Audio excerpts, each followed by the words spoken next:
Machines do not have inherent emotions, right?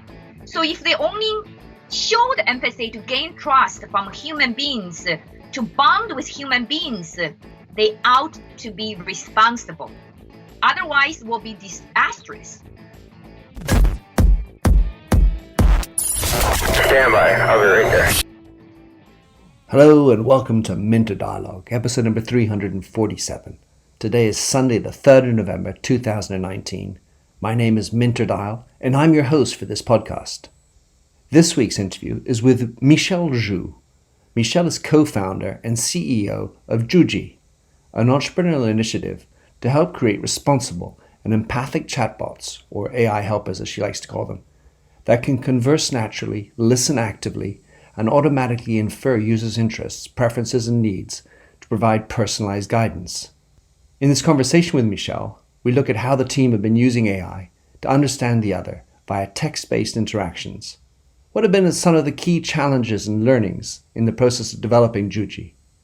And how users, you, can best implement Juji to create an empathic chatbot for your business. You'll find all the show notes on minterdial.com. Now for the interview. Michelle Zhou, what a pleasure to have you on this show. You and I got to chat a little bit beforehand and to get to know each other because I came across you when I discovered Juji. So, Michelle, tell us, before we get into Juji, a little bit about your background and how you ended up in California where you are. Okay, sure. Thank you, Minter. Thank you for inviting me on your podcast. So I'm Michelle. I'm a co-founder and the CEO of Juji. And by training, I'm actually a computer scientist. So my area of expertise is in this interdisciplinary area that intersects artificial intelligence and human-computer interaction. So my whole life so far, my whole career has been trying to using computer technologies to better understand people. So for example, how people use computers and how people feel when they use computers, and also including people's characteristics. For example, how open-minded they are, how cautious they are, so that we can build smarter computers, or basically using artificial intelligence to build smarter computers to adapt to people versus another way around. So before I started Juji, I actually have been I had worked at IBM Research and IBM Watson Group for almost 15 years in this very similar area of work. So then one of the kind of ideas we have found in the research it is because currently we can have a lot of data, people generate a lot of data. And by analyzing this data, we can better understand people. But next question is, what we can use this data for? So we found that this is a really potentially the frontier of computing is once you have that deep understanding of people, you can really make computers smarter and being empathetic. But in the meantime, how can you make computers also more responsible for people's lives? For example, give very impartial, give very personalized advices that can really help people in their lives.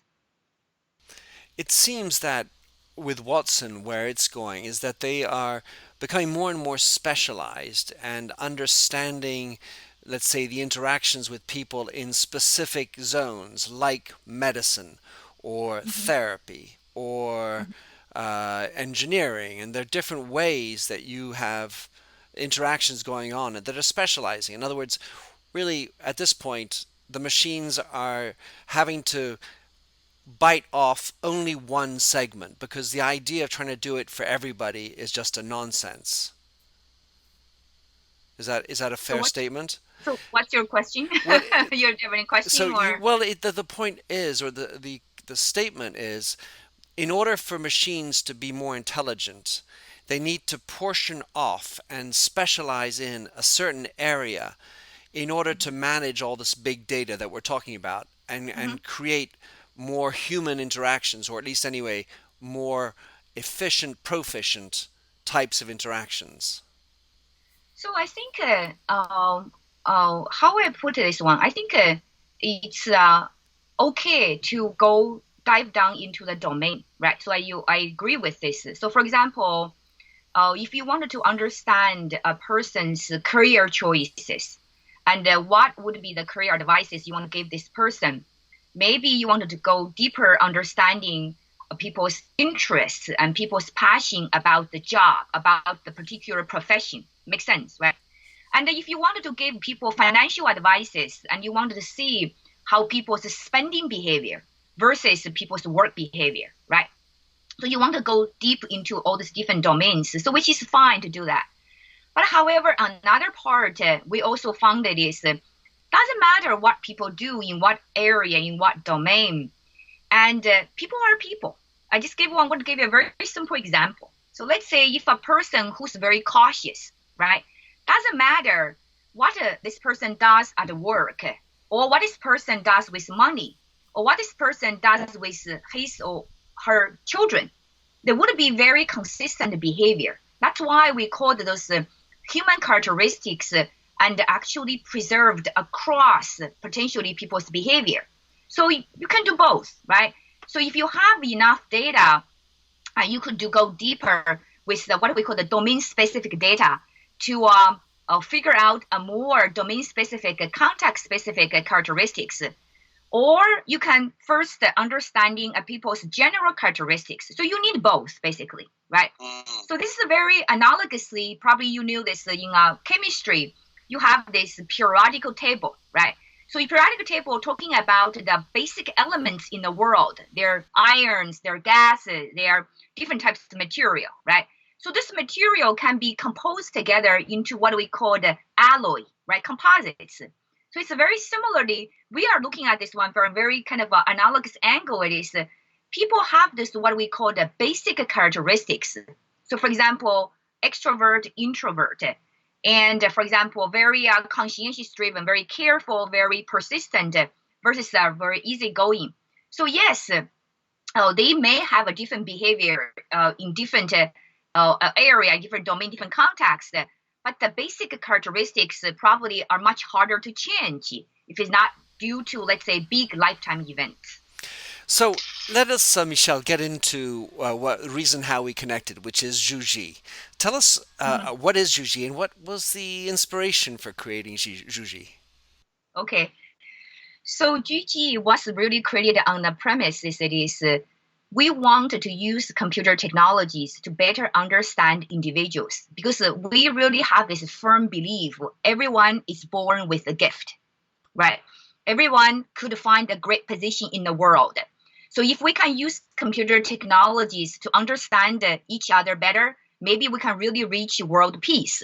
So that's why when we started Juji, we had this Juji basically it stand for two Chinese characters. Literally means getting together and assembling together. So we want to use these two words to really symbolize if we can use computer technologies to better understand individuals' thoughts and feelings, and the world will get together better. And really, as I said, really to reach the world peace. So that's our actually very idealistic thinking. However, once we started Juji, we found that is in this global data rich but local data poor situation, actually we don't have enough data to analyze individual, right? So then we started because our work before our knowledge has been also creating this intelligent human-computer interaction, including conversational systems. So we think about, hey, if you can have a conversational agent to chat with people, and people will actually show their true selves, and you can use that to better understand people, to better help people. That's how Juji actually arrives at today. We are creating an AI platform. Perhaps it's the easiest AI platform to enable others to create what we call it empathetic and responsible chatbots.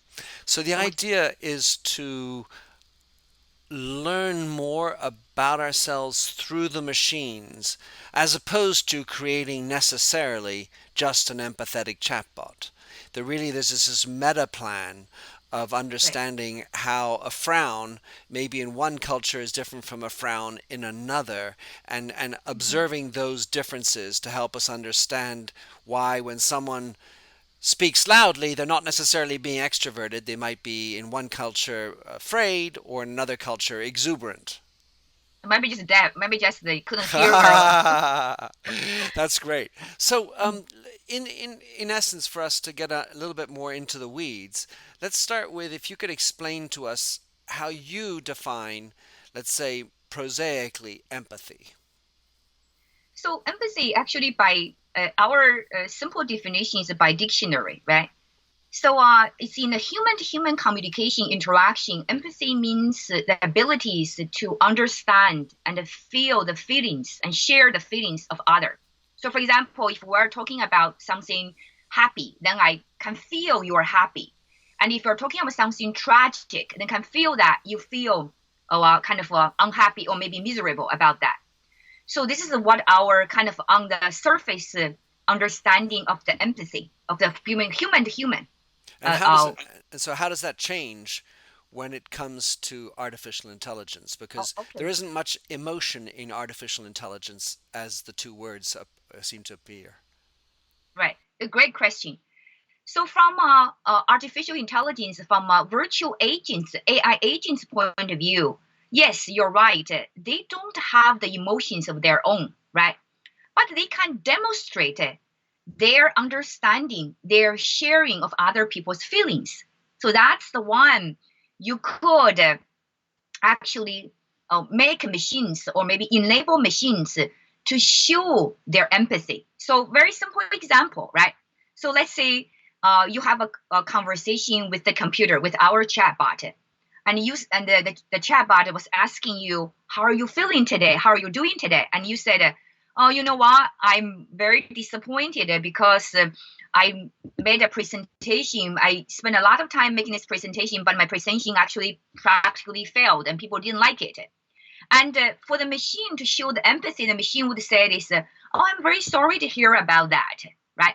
And because you are from our conversation, I learned that you are a very creative person. I'm pretty sure you can maybe perhaps you can find the ways to recreate the presentation and make it better. So as you can see here, it is from an empathetic perspective, these machines not only understand your words, how you express your feelings, but actually can read you in some way, quoting on reading this user, hey, you are actually creative, to kind of make that encouragement, right? You may be able to come up with creative solutions and make your presentation better next time. In the work that you're doing, Michelle, there's this one element which is understanding what's going on in front of me. So breaking down the grin, the smile, the raised eyebrow, the words coming out of my mouth, and understanding the the meaning and the feelings that are coming out of the person in front of you. That's one work. The other one is being empathetic in the eyes of the person in front of you. So, Mm-hmm. in other words, one is more like passive. I understand, I read, I see, I feel. The second one is you think I'm being empathetic because then you are because you're the only one who's going to be able to judge actually whether the machine or the person in front of you is empathetic. And this is activating the sense of empathy. Break us down how that goes in your work. Yeah. So first one, I don't want to mislead I don't want to mislead the audience.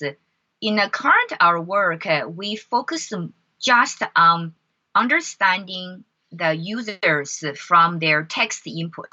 So this is including their various linguistic cues, the words they use, the frequency of the words they use, the syntactical pattern of their sentence structure, as well as also the punctuation marks and the emoticons, right? So we currently we don't actually look at their facial expression. We don't look at their gesture. We don't basically right now ours pretty much we so-called in our area uni model. Basically just on the verbal textual text communication, right? And I just want just one question then. And are you including the speed with which I type? And yeah, do you have any models that talk about not the velocity, but the how much I'm hitting the keyboards? Because that also could be significant in terms of my emotional state. correct, but we can't do that right now because you are doing this on your computer, and Right. we don't have access your computer, so we couldn't do. So we started to actually to analyzing your response patterns would be useful. So for example, for certain conversation, for certain questions, you have more hesitation. For example, you enter your responses slower, or you actually take a longer time to enter the response. So this kind of can be captured. So you could potentially could be useful. So we haven't actually used that information yet. So going back to your original point, it is this: you're absolutely right. There is the passive, what we call the detection part of it, trying to understand what the user is trying to say and what this user is like. Then there's a proactive part of it, actually to show the empathy, machine's empathy to people, right? So in this human computer conversation systems, there are always three important components, three parts. So first part is you can think about sensing. It's about interpreting. Second part, it's about interaction management. But in a conversational system, it's almost about dialogue management, conversation management. Third part, it's about what do you call it, the response generation. So it's kind of like a human, right? So we are talking about things. I saw you're nodding. This, of course, you have more signal. You could also talk about, you use words, right? So first one, I'm just sensing. I'm just trying to interpreting what you're trying to convey. You're trying to communicate it. Even though I understand you perfectly sometimes, right? So then I still need to think about how should I respond to your signals. For example, even you ask a question, I may not immediately respond to your question. I may ask a clarification question. I may making a comment, right? So the computer needs to do the same thing.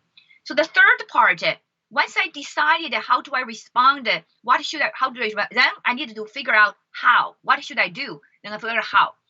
So computer does exactly the same three things. First one, just sensing, get all the signals as possible, and analyzing it, interpreting it. So this one you can think about visually.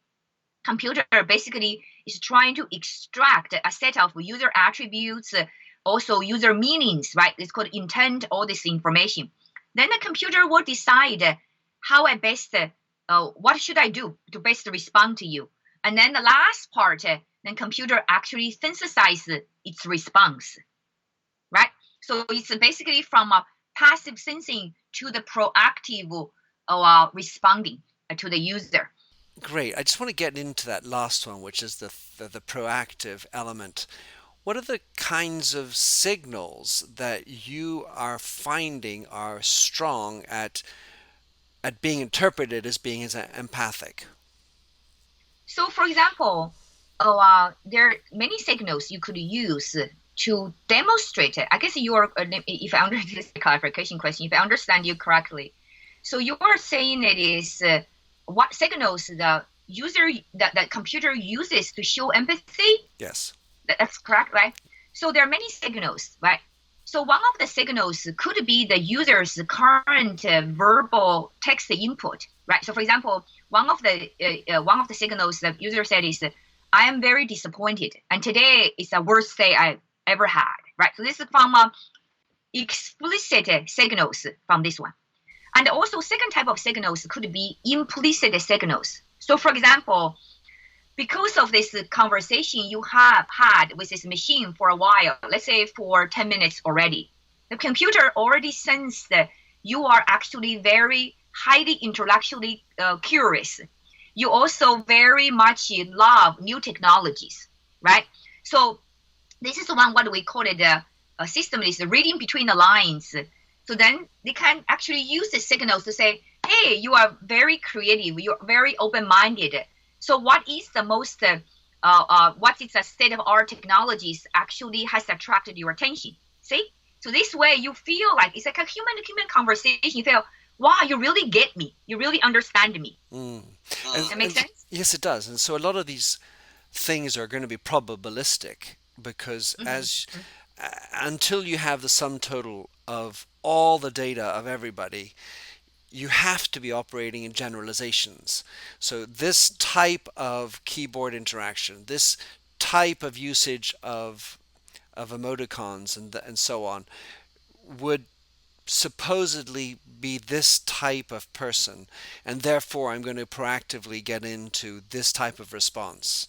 That's how you're working these data sets. Is that accurate? And actually, no, or yes or no, right? So what we're actually can think about this one. We don't like to put people in different buckets, if you will. We don't like to give the labels to people. So you can think about another way around this is it is you can think about the person has let's say millions of dimensions, right? So when we collect the signals, these signals will give the weights for different dimensions. So so it's not like we put in a bucket you want. So for example, one of the dimension is intellectual curiosity. Another dimension, let's say it's emotionality, which means how emotional this person will be normally in the face of the particular emotional context. So if we don't have enough evidence for you on this one dimension, hey, the system either can interact with you to learn more, or the system would not be able to use that to engage you in that kind of aspect of a conversation, right? So it's almost like this. So like a human-to-human conversation is very one. So when I look at you, when I only interact with you 5 minutes, then I can only know very little about you. But I will use what I learned to further the conversation. I don't need all the information, right? The computer does exactly the same, right? So basically, kind of think about this like our biological signals. We have many genes. If you learn something, you have a higher understanding in that dimension, right? So you're right. Once you have more data, all the dimensions will gradually will be a kind of like have more signals. But when you don't have enough signals, then you're looking at a certain whatever you can get, right? On the dimensions, you got almost like a, how do you say, on a layman's word, voted on, right? Have evidence. So which means, so this one I wanted to caution people to do this one. So for example, if our analysis show that we didn't say that you are very careful, doesn't mean you are not careful. It just means that we don't have enough evidence to show that you are careful, you are methodical, you are analytical. So You see what I'm saying? yeah, I do. So interesting thing here. When I went to university, I studied deconstructionism. So decontextualization of words out of their text, and then looking at the pure meaning of the words, Jacques Derrida and Lacan and so on. At some level, that is what you're doing, because all you have when I'm typing in words are words that are appearing to you in a certain form at a certain speed and so on. But it feels to me like a first date. Because when you have a first date with somebody, a blind date, let's say, you come in blind and the first words are the first words, and you're picking up cues, obviously in a human way, where we're seeing chemical reactions or not, or there's a chemistry or a karma happening. But at some level, that's what happens at a first date. Because in my mind, I'm thinking, well, a computer could also immediately scan Michelle Zhou and try to figure out whether she's on Facebook beforehand and pull in, where available, data points to help me understand Michelle better, even though it's our first date. And I feel like that is an advantage that computers could have. Is that something that you're thinking about, or are people thinking about that? And what does that make you feel like? This is a great point again. So when my first time, we actually deploy a Facebook app, right, to university students. So they signed up with the Facebook, trying to just understand, trying to learn more about themselves. So actually, surprising to us, we found that is 95% of the students has under 200 words on Facebook. So which means from our model point of view, we cannot really derive, like you almost said, it's a first state. We couldn't derive a very stable analytics for majority of the people, right? That's why this chatbot idea comes from. We said, hey, if we can use this to better understand people understand themselves. So actually students volunteered. So students said it is, I don't do Facebook. I have other things. I have written blogs, I've written journals, so this one, right? So interesting one it is. So the reason we haven't done this one it is because we felt like it is, like actually it's exactly what you said it is. we want people to express themselves within a context. So, for example, when let's say, when you interact with a job interview chatbot, right? Then you have to see how you going to behave in that context. If you are talking to let's say healthcare chatbot, when you talk to educational, this your coaching chatbot. So we wanted to be more context sensitive. So you're right in a way. It is if the data is more context sensitive, probably helps the better understanding of a person, right? So that's why we founded this. Actually, what I talked about earlier, this what we call it's really data poor locally for each individual. Mm-hmm. But of course, another way around, it's very important. Idea we started with Juji is we want people to opt in. We don't want to go behind people's back to get their data. That's why we always ask people to opt in. We always tell them, hey, this is our data actually interacts with you. This is our machine learned. So give people a chance to correct the machine as well. That's also another way using this very explicit interaction mechanism. So, Michelle, this leads me to a question which, on the face of it, might not be politically correct. But you talk about responsible AI. And if I had to imagine, the majority of my people who are listening are not from China. And the majority of those people are going to say, well, the Chinese. But for having been there many times now myself, I recognize that the Chinese are desperately aware and worried about privacy. And my thought is, can Michelle Zhou, can you determine where your passion and determination with regard to responsible AI came from? Is it a Silicon Valley injected thing, or is it more from your roots in China, or both? I think that it's definitely from our upbringing and also from the U.S. culture. I would say this is definitely influenced by both the Western and Eastern culture. It's a combination, right? Because I grew up in such an environment, I kind of that's how I lived in both worlds.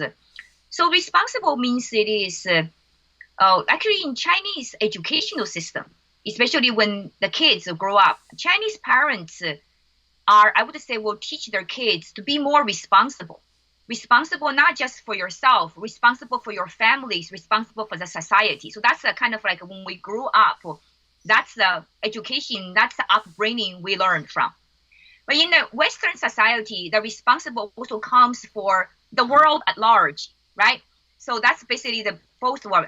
So then one of the things we discussed a little bit about before the recording, once you instill this sense of empathy into machines, so you know what empathy is used for in a human-to-human world, it is to build relationships, to bond with each other, to gain trust among people, right? Yeah. So if you give this capability of the empathetic capabilities to machines, thinking about it is machines do not have inherent emotions, right? So if they only show the empathy to gain trust from human beings, to bond with human beings, they ought to be responsible. Otherwise, will be disastrous, right? So, for example, just a very simple example. If I wanted to make a machine, irresponsible machine who just understands people, that potentially could take advantage of people, right? So let's say that this person is very much like to play games, can become addicted to games, and you have a machine just to sell them games, let them to do more. That's bad for the individual. That's bad for the society. So that's why we wanted to. That's why at the very, very beginning we said it is because we believe our machines really can exercise that kind of empathy to gain trust, bond with people. The second principle is utterly most important. It is these machines have to be responsible. We cannot let them to be abused by some other by other forces, so they can actually becomes which means the enemies of the humankind that will be do harm. That's not we can't live with ourselves. That really happens, right? It can be very manipulative, and certainly this is hopefully one of the things we can learn from your whole project of Juji. So when someone's using Juji, because I have gone on and I've tried to use it. A, give us some tips as to the best, what are some of the things that I should be thinking about when I try to program my Juji? And secondly, how do you instill that responsibility? What are the mechanics for trying to render it appropriately responsible? Very, very, very good. Great point again. So, currently, actually, just last month, and in October, I gave a tutorial at this international academic conference called the International Conference on Multimodal Interaction to teach people how to create empathetic and responsible chatbots, right? So, because given advances of technologies, it's very difficult to create one, especially if somebody who doesn't have the AI background, who's not a coder, who's not a computer programmer. So that's why our platform has this mission of democratizing the creation of the AI agents, especially empathetic and responsible AI agents. So I actually wrote a couple of design patterns. So for people, because people like to see patterns, to say we can follow the patterns to design the best chatbots or best conversational AI. We don't have time to share all the patterns. I want to share two of them. So one of the patterns that is actually when you program a chatbot, maybe 80% to 90% of the time, people don't follow the chatbot's conversation. They always deviate. So most of the time, you have to figure out how you can handle this deviation. So our platform actually helps you to handle the deviation literally almost all, probably kind of 80-90% of the time already, right?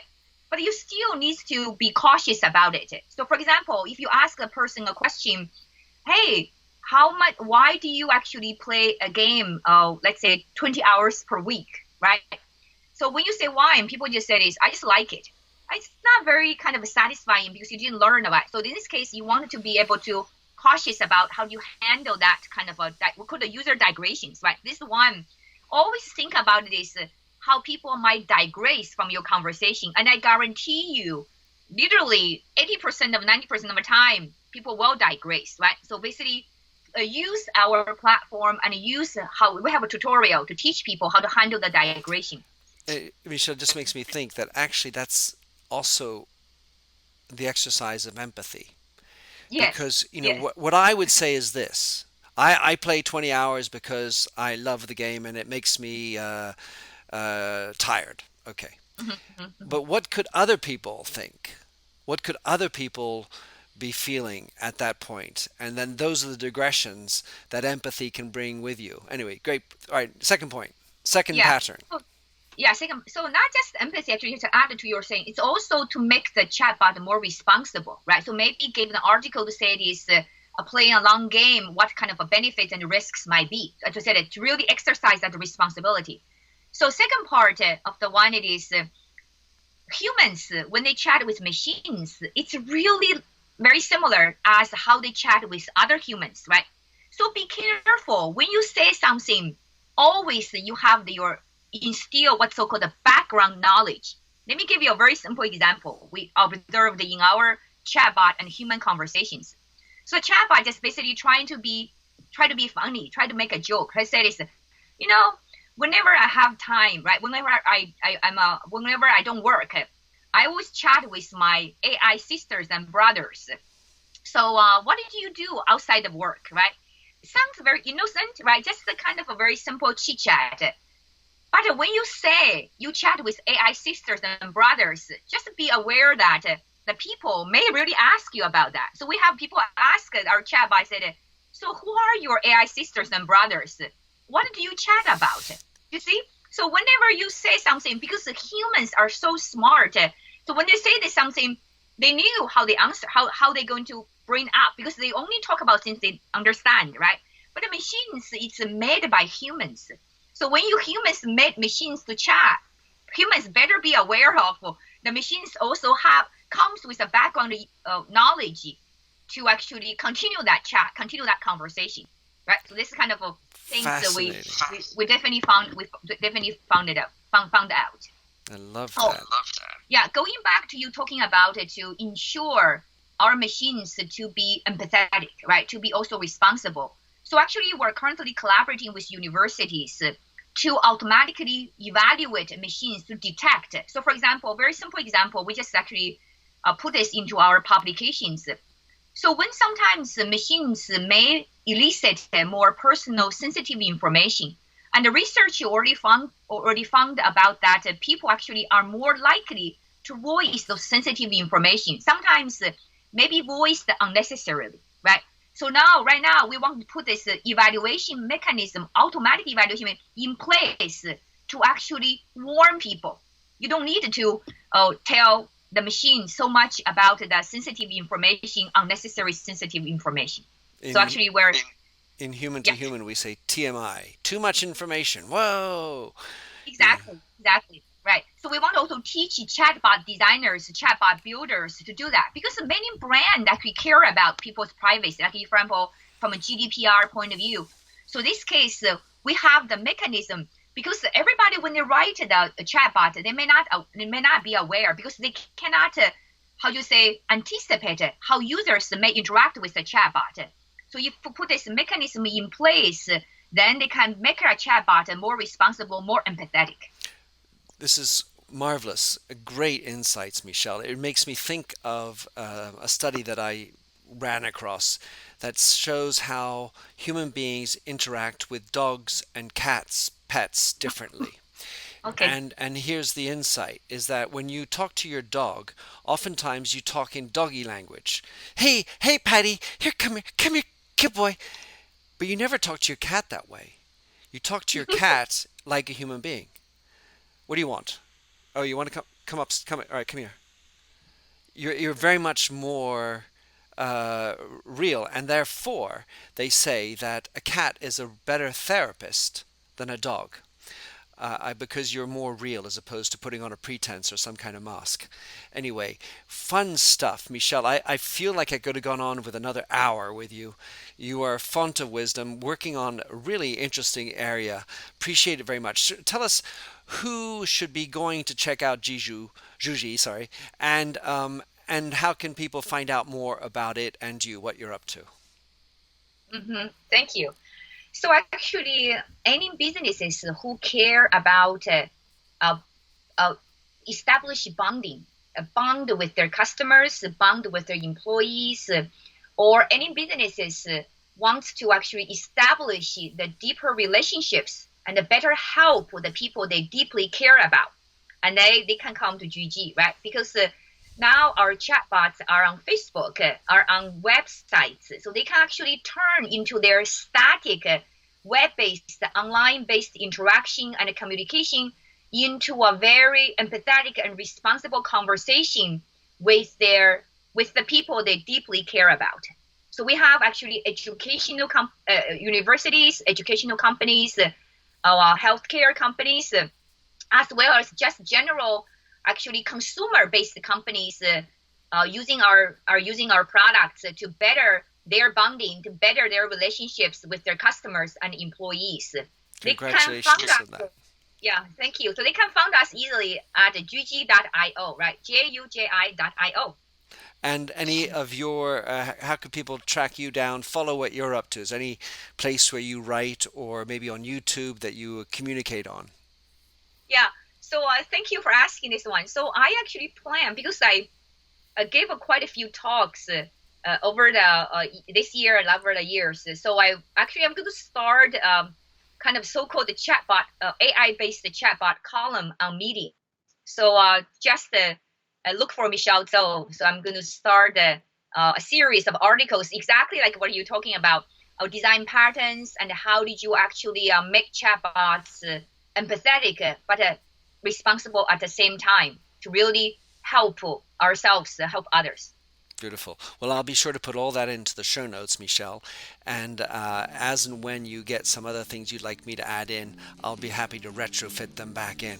Been a pleasure to have you on the show, Michelle. Really, thank you for your time. Thank you for the work that you're doing. It's very important work. And look forward to staying in touch. Thank you very much for the opportunity. And stay in touch. Thanks for having listened to this recording of the Minter Dialogue Show. You'll find the show notes and other blog posts on minterdial.com. If you enjoyed the show, please head over to iTunes to give a rating and review.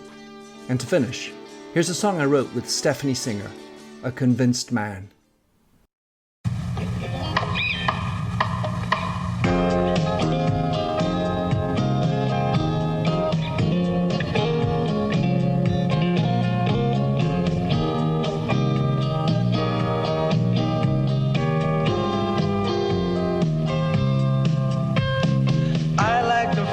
A stranger tucked around me, precipitating the danger.